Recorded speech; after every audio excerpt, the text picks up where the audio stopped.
내가 너희에게 전한 복음을 너희에게 알게 하노니 이는 너희가 받은 것이요 또 그 가운데 한 것이라. 너희가 만일 내가 전한 그 말을 굳게 지키고 헛되이 믿지 아니하였으면 그로 말미암아 구원을 받으리라. 내가 받은 것을 먼저 너희에게 전하였노니 이는 성경대로 그리스도께서 우리 죄를 위하여 죽으시고 장사 지낸 바 되셨다가 성경대로 사흘 만에 다시 살아나사 게바에게 보이시고 후에 12제자에게와 그 후에 500여 형제에게 일시에 보이셨나니 그 중에 지금까지 대다수는 살아있고 어떤 사람은 잠들었으며 그 후에 야고보에게 보이셨으며 그 후에 모든 사도에게와 맨 나중에 만삭되지 못하여 난 자 같은 내게도 보이셨느니라. 나는 사도 중에 가장 작은 자라. 나는 하나님의 교회를 박해하였으므로 사도라 칭함받기를 감당하지 못할 자니라. 그러나 내가 나된 것은 하나님의 은혜로 된 것이니 내게 주신 그의 은혜가 헛되지 아니하여 내가 모든 사도보다 더 많이 수고하였으나 내가 한 것이 아니요 오직 나와 함께 하신 하나님의 은혜로라. 같이 봅니다. 그러므로 나나 그들이나 이같이 전파하매 너희도 이같이 믿었느니라. 아멘.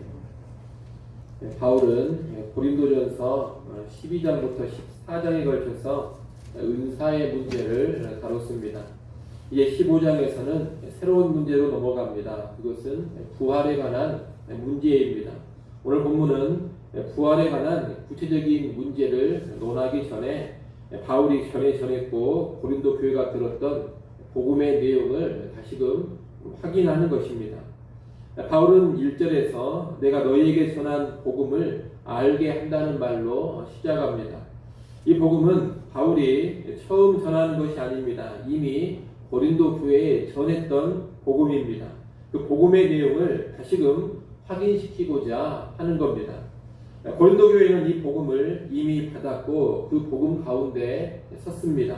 만약 고린도 교회가 바울이 전해줬던 이 복음을 굳게 지키고 헛되이 믿지 않는다면 구원을 받을 것입니다. 그러나 바울이 전한 복음을 거부하고 부정한다면 구원이 없을 것입니다. 한마디로 구원이 어디에 달려있느냐?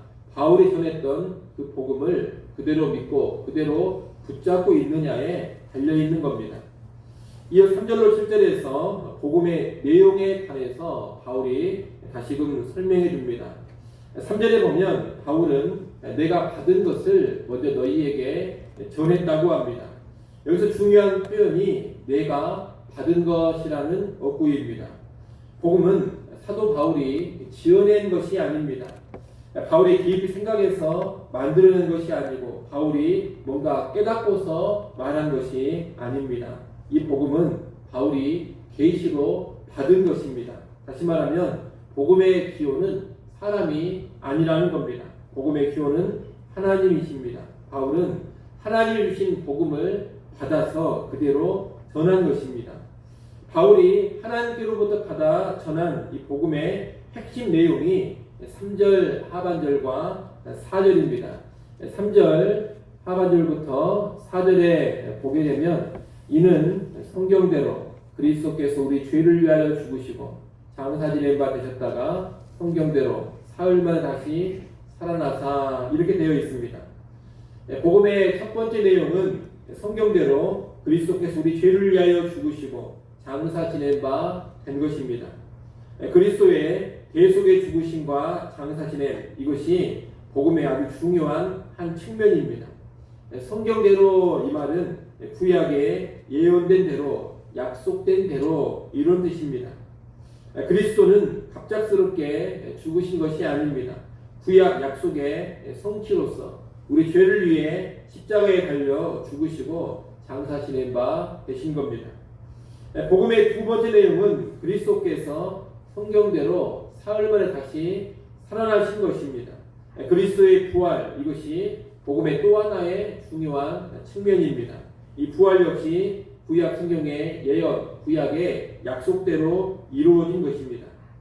이렇게 우리 죄를 위한 그리스도의 십자가의 죽음과 부활이 복음의 핵심적인 내용입니다. 이 죽으심과 부활은 구약의 성취, 달리 말하면 하나님의 오랜 구원 계획의 성취로 이루어진 일입니다. 그런데 바울은 이 복음의 내용과 연관해서 죽으심보다는 부활에 관해 구체적인 설명을 덧붙입니다. 이것은 이 당시 고린도 교회 안에 부활과 연관된 문제가 있었기 때문입니다. 고린도 교회 안에 일부 성도들은 복음을 받았음에도 불구하고 부활을 온전히 받아들이지를 못했습니다. 죽은 자의 부활이 비상식적으로 보였습니다.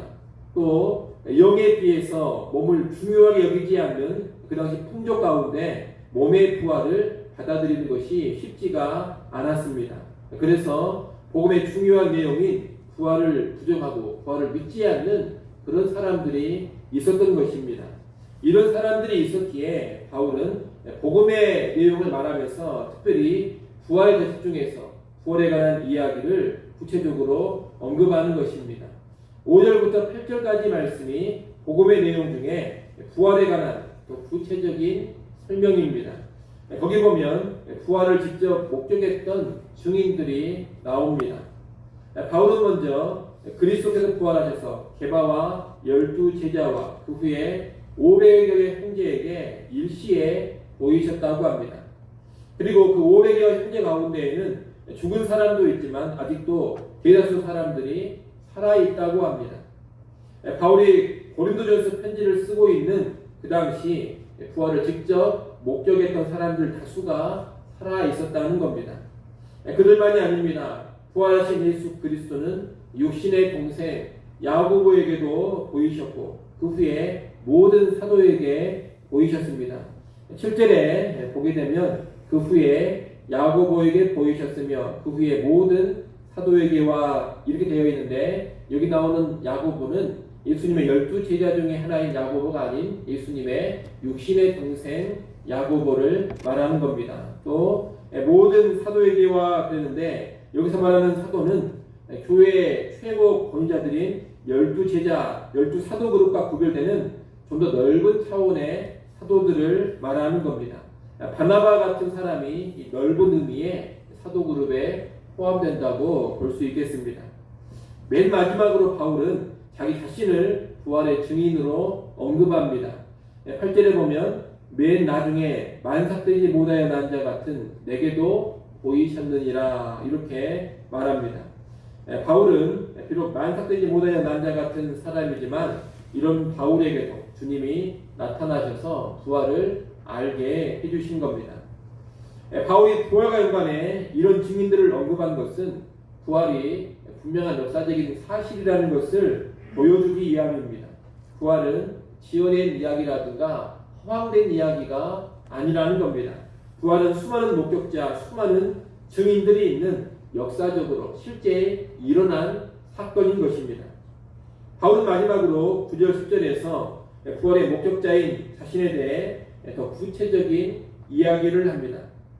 바울은 8절에서 자신이 만삭되지 못하여 난 자와 같다 그렇게 말했습니다. 그런 표현을 한 것은 자신이 하나님의 교회를 심하게 박해했던 사람이기 때문입니다. 그런 부끄러운 과거, 부족한 과거가 있었기에 만삭되지 못하여 난 자 같은 자가 바로 나다 이렇게 말한 겁니다. 그리고 또 그런 과거 때문에 자신을 가리켜서 사도 중에 가장 작은 자라고 부르고 있습니다. 하지만 이런 연약하고 부족한 자를 부활의 주님께서 찾아오셔서 만나주셨습니다. 그리고 그에게 하나님의 놀라운 은혜를 주셔서 모든 사도보다 더 많이 수고하고 더 많이 복음을 위해 헌신케 하셨습니다. 바울이 이렇게 자기 이야기를 하는 것은 다른 이유가 아닙니다. 자기 자신이 바로 부활의 가장 확실한 증거가 되고 증인이 되기 때문입니다. 바울은 아주 강력한 예수의 반대자였습니다. 하나님의 교회를 강력하게 핍박했던 사람입니다. 이런 바울이 온갖 수고를 감내하면서 부활의 증인이 된 것은 부활이 정말로 일어난 일, 부활이 정말 역사적인 사실이기 때문입니다. 만약 부활이 거짓말이라면 이런 바울의 변화를 그 무엇으로도 설명할 수가 없는 겁니다. 부활이 사실이 아니라면 바울은 결코 다른 사도들보다 더 많이 수고하면서 부활을 증거하는 사람이 될 수 없었을 것입니다. 이렇게 수많은 증인들 그리고 바울 자신을 통해 보면 이 부활은 부인할 수가 없는 사실입니다. 바울은 5절로 10절에서 바로 그런 이야기를 하는 겁니다. 바울은 이제 결론적으로 11절을 말합니다. 11절 말씀 여러분이 한번 읽어보십시오. 11절 읽습니다. 그러므로 나나 그들이나 이같이 전파하매 너희도 이같이 믿었느니라. 아멘. 이 11절 말씀은 바울 자신이나 다른 사도들이 동일한 복음의 내용을 전파했다는 것입니다. 그리고 그 동일한 복음을 고린도 교회가 믿었다는 겁니다. 여러분, 이렇게 부활의 내용이 담긴 복음은 바울이 지어낸 것도 아니고 바울만 전했던 것도 아닙니다. 부활의 복음은 하나님의 계시이고 또한 분명한 역사적인 사실로서 초대교회에 바울을 비롯한 모든 사도들이 다 동일하게 전했던 것입니다. 그리고 고린도 교회 역시 그 부활의 복음을 듣고 믿었습니다. 그런데 이제 이런 그리스도의 부활을 부정해버리고 믿지 않는다는 것은 있을 수가 없는 일이라는 겁니다. 만약 교회 안에 그런 사람이 있다면 그 사람은 참된 복음을 거부하는 것이요 구원과는 상관이 없는 사람입니다.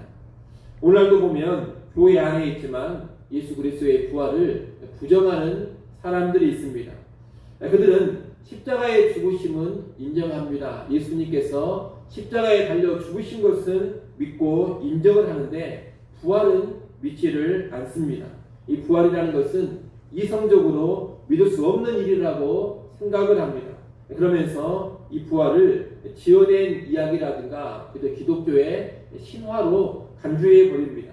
또는 예수님의 가르침과 예수님의 정신이 제자들 안에서 다시 되살아난 것이 부활이다 이런 식으로 생각을 해버립니다.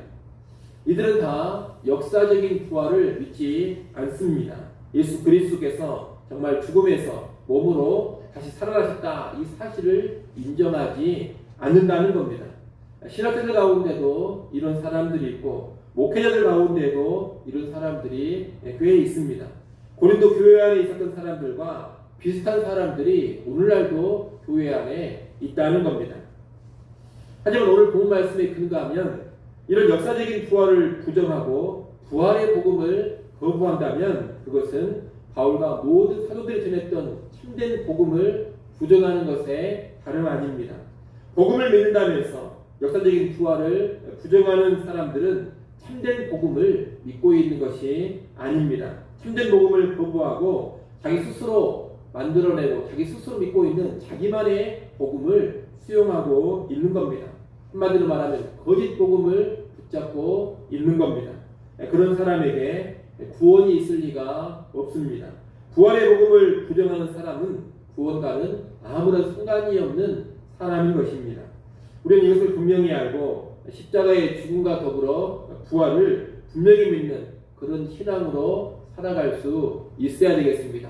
여러분, 십자가의 죽음만 믿어가지고는 참된 복음을 받아들인 게 아닙니다.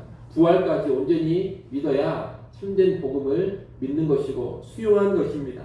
이를 꼭 기억하시고 십자가의 죽음과 더불어 부활을 함께 믿고 또 나아가 복음을 선포할 때에도 바울과 모든 사도들이 그랬던 것처럼 일찍부터 전해져왔던 십자가의 대속의 죽음의 복음 그리고 부활의 복음을 우리도 선포할 수 있기를 간절히 소원합니다. 기도하겠습니다.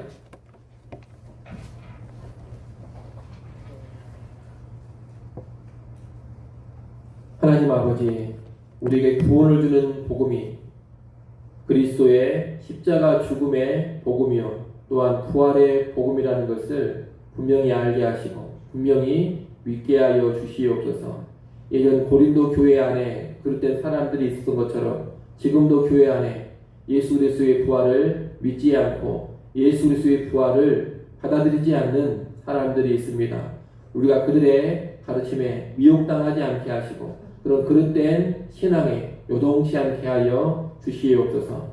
분명한 역사적인 사건인 부활을 믿게 하시고 그리스도의 몸의 부활을 수용케 하여 주시옵소서. 참된 복음 붙잡게 하시고 또한 주님 다시 오시는 그날까지 십자가의 대속의 복음과 그리스도의 부활의 복음을 담대하고 확신 있게 선포케 하여 주시옵소서. 아버지 하나님, 이 시간도 우리를 깨워주시고 기도하는 자리로 불러주셔서 감사합니다.